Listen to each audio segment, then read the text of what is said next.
Guess who's back? Back again. Tishy's back with Hunky Man. So I'm aware it's been a while since I posted my last video, as you know, because I mentioned it in my last video. I've went back to university, so that's kept us pretty busy. I haven't really had time to plan or film anything, but I did decide that when I was going to make my next video that I would make it something that I was passionate about, something that I had a lot of knowledge about and could really put my heart into. So welcome to Horror's Hottest Hunks. There's some notable omissions from this. I did try and kind of stick to classic horror movies or good quality horror movies for most part. And I did try and keep kind of like really obvious guys off the list. Like I could have of course included Chris Hemsworth, who was in The Cabin in the Woods, played a really good part in that. That is one of my favourite horror movies of all time. However, I feel like Chris Hemsworth, a bit obvious. If I put him on any list, yeah, of course he's going to be the hottest guy. And also Johnny Depp, who is a horror movie kind of mainstay. I've also omitted anybody that I kind of find attractive that isn't kind of commonly attractive or isn't well known. So I did debate putting Bruce Campbell on the list from The Evil Dead, but I wasn't even sure if he was like classed as a hunk. Is he a hunk?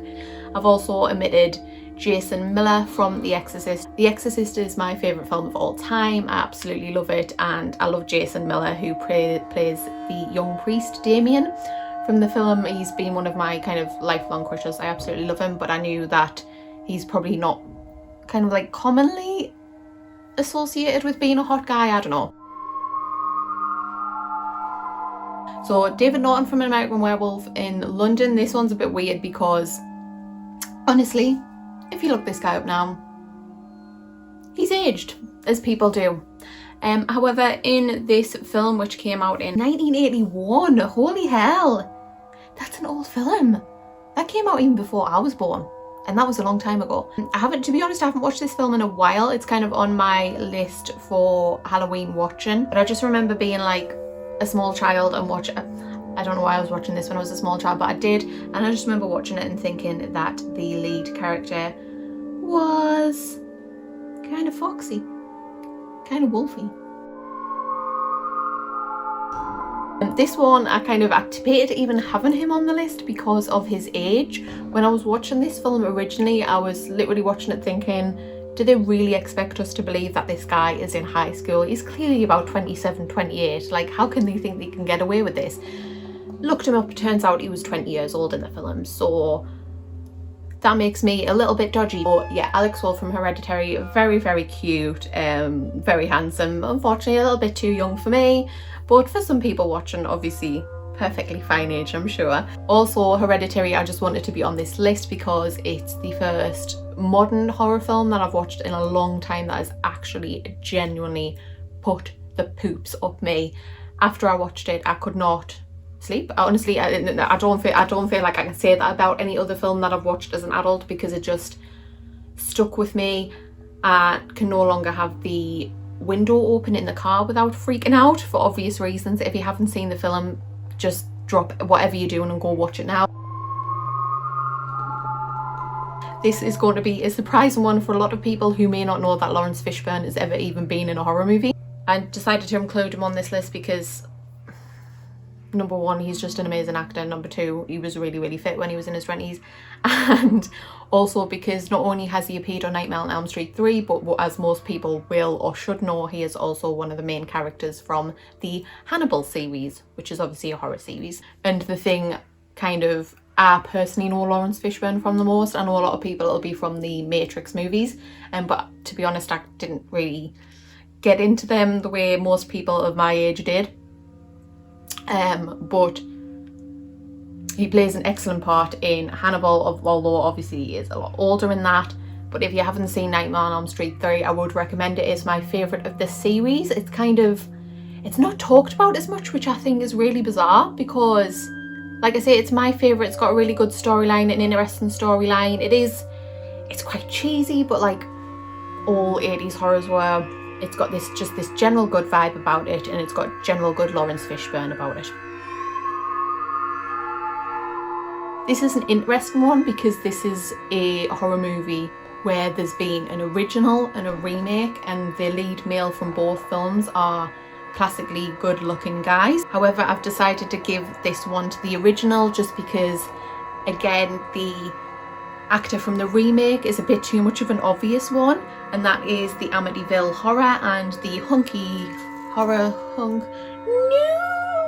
the Amityville Horror James Brolin. This is a bit of a weird one because James Brolin obviously in real life is 80 years old now, so I'm not suggesting that he's still a hunk or that anybody should be kind of looking him up or anything, but in the original movie he was quite the hunky man, classically attractive, nice beard, phenomenal hair. Crikey, check that out. The Amityville Horror is one where if you haven't seen it already, again, just drop everything you're doing and go and watch it, because the Amityville Horror is one of my favourite books of all time, favourite films. I enjoy the original and the remake. The remake is a bit of a shame because it's pretty much shot for shot, kind of like story for story remake. Not a lot has changed, but Ryan Reynolds does play an amazing part. If you go on whatever your streaming services and the only version you can get is the mod version, I would give that a crack because, you know, it's still good. But for the sake of this list, I'm giving it to the original. I'm giving it to James Brolin. Another one where there's an original and a remake, and there's a hot hunk in the lead role for both of them. However, for this one, I've decided to give it to the remake, and that is the Omen. Even though the original is a much better film that, again, you need to check out if you haven't already seen it.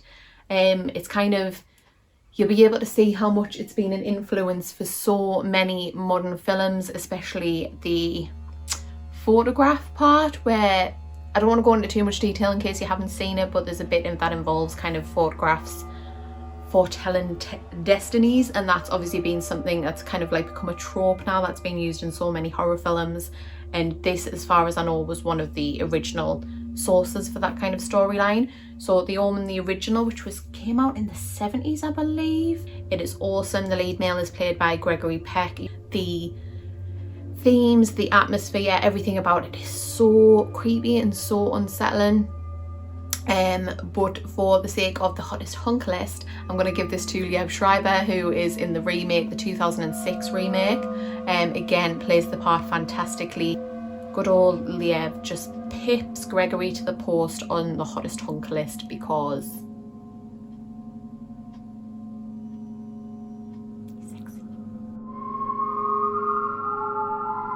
John Cho, who has recently kind of become more known for his horror movie parts. He's in the 2020 version of The Grudge, which, to be honest, I haven't seen, because I wasn't that impressed by the original.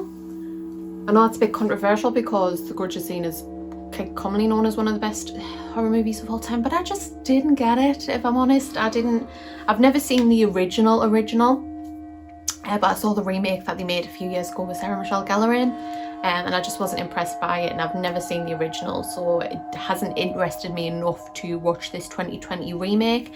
However, I love John Cho from Star Trek, obviously, and from Harold and Kumar Get the Munchies, as it's known in the UK. I think it's Harold and Kumar Go to White Castle in America, but because we don't have White Castle in England, they changed the name of the movie. So that's what I know John Cho from, and he's fine. And he's also kind of getting into the horror genre more now. He's been in the Exorcist TV program and the Sleepy Hollow TV program, which I haven't seen, but I do intend to at some point, especially The Exorcist. As I've mentioned, The Exorcist is my favourite film of all time, so watching the TV version makes sense. Thomas Jane from The Mist, which was released in 2007. Holy hell. I remember going to see this at the cinema. It feels like 2 seconds ago. So The Mist, if you haven't seen it, it's a adaptation of a Stephen King short story. As a film, it's pretty true to its source material, with the one great exception being the ending. If you haven't seen this film, again, go watch it, but prepare yourself, emotionally prepare yourself, have a snack, a hot drink, some tissues. It's something and a half, the ending to this film. And something obviously I didn't see coming. I'd read the book just before the film was announced, so I had this expectation of what the ending was going to be, and just nothing could have prepared me for this shock twist ending. Don't ruin it for yourself by looking up. If you don't know what the ending is and you haven't seen the film, don't ruin it for yourself by looking it up. Watch the film, because it's an experience that you need to have. As heart-wrenching as it is, it's kind of an experience that you need to have. And the storyline itself is something, I think, that creeps me out, because I feel like it could happen. I don't know if I'm just being ridiculous saying that I think it could happen. Basically, without giving too much away, essentially it is about a group of people in a shopping centre. It's been a real misty all day. While they're in the shopping centre, the mist gets a million times worse, and then creatures begin to come out of the mist. That's as much as I can say without giving the whole storyline away. But it's the kind of thing where I watch it and it freaks me out, because I feel like it could happen one day. Probably is going to happen one day, if I'm honest. And that's why it freaks me out. But hopefully, if it does happen, I'm going to have a hot hunk like Thomas Jane to protect me from the scary monsters. Or maybe not. Watch the film.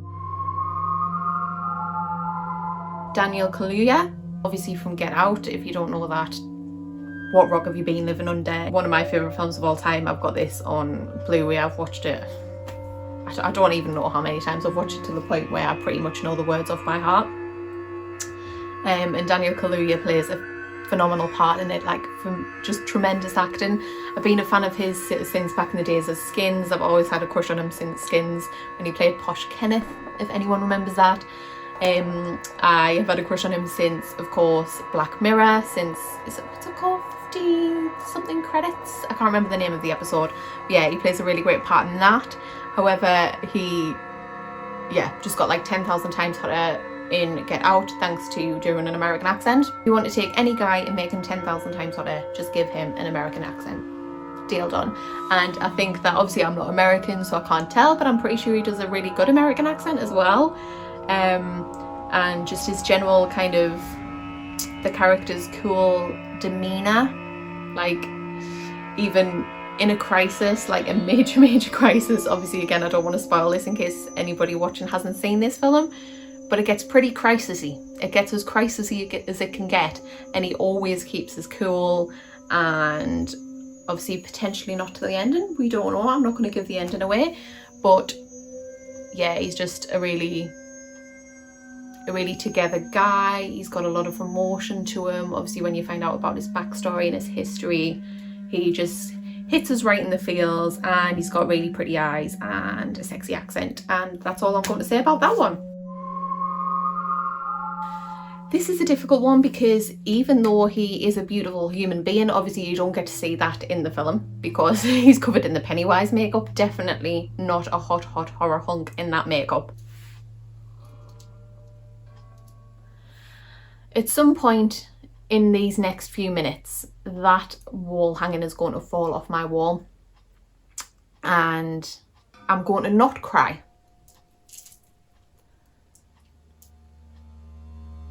I'm going to not cry about the fact that I've put it back up about 10 times. And I've used about half a roll of sellotape. And it's fallen apart, like my life. Anyway, so Bill Skarsgård, yeah, if you're the kind of person who has seen it and you've never thought to kind of check out the guy that plays it, do so now. You'll be absolutely blown away, because he looks absolutely nothing like what he does in the makeup, which is a good thing. It is a movie, is something I would definitely check out if you've seen the original and for some reason haven't seen the remake yet. Definitely see both versions, because the good thing about this as a remake is they're nothing like each other. Tim Curry's version of Pennywise is completely different from Bill Skarsgård version. Both fantastic for very different reasons, and the storyline is completely different. Well, it's not completely different, but there's just elements that they've added in the remake that weren't in the original that have added an extra layer of creepiness to it. My personal favourite, or least favourite I guess, creepy bit is the woman in the painting. That bit just, I don't know what it is about the imagery in the painting that's just so unsettling to me. So yeah, I would check it out for that reason. Skeet Ulrich, or Skeet Ulrich, I'm not sure how that one's pronounced, but he gets this place thanks to being in 2 of the best I mean, potentially one of them's not a horror, I'm not sure, but yeah, we'll say that it's a horror. So thanks to being in 2 of the best horror movies of all time, in my opinion, Scream and The Craft, he gets the #1 hunky spot. Unfortunately, he's also cast as a total and utter creep, psychopath, waste of space in both of these films. Obviously until kind of the midpoint of The Craft, where his personality changes, but I'll not go into too much detail in case you haven't seen it. But generally Skeet is cast as just awful roles. I'm sure he's not an awful person in real life. I'm sure he's absolutely lovely, and he's obviously very, very nice to look at, and just a fantastic actor. Even though he's playing, as I say, I'm sure he's lovely in real life, but he plays a psychotic creep, an intense psychotic creep, really, really well. So that's why he bags the #1 spot. I am going to give it to Skeet Ulrich. I am going to give Skeet Ulrich 1. So yeah, there's my #1 spot. Good old Skeet Ulrich. Good old creepy Skeet Ulrich. Creepy sexy Skeet Ulrich. Man, damn, you got range.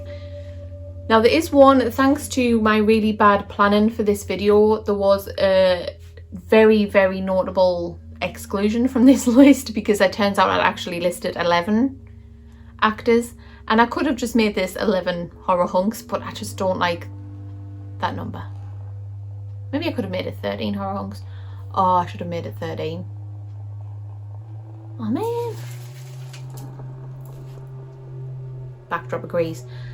So another notable omission is Christian Bale from American Psycho. I really, really wanted to include him in this because American Psycho is a sensational film. Obviously Christian Bale is beautiful. The whole point of the storyline is how beautiful he is, and so I think that's why he should have been included on this list, because it's kind of almost a plot point in the film. But because I planned this really badly, he got left out.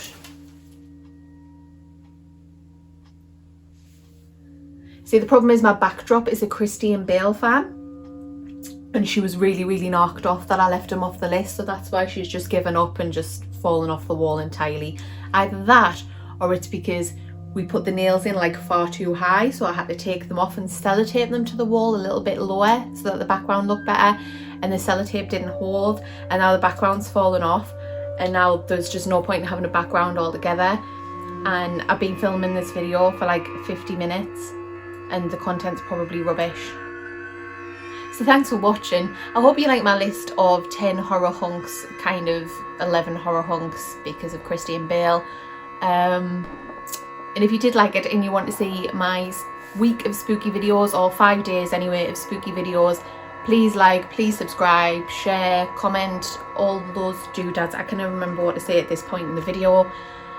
So I'm probably going to put my end screen here while I talk nonsense for a little bit.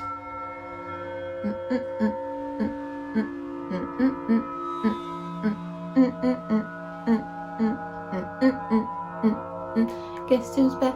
Guess who's back? Guess who's back? Guess who's back? Guess who's back? Guess who's back? Guess who's back? Guess who's back? With horror hunks.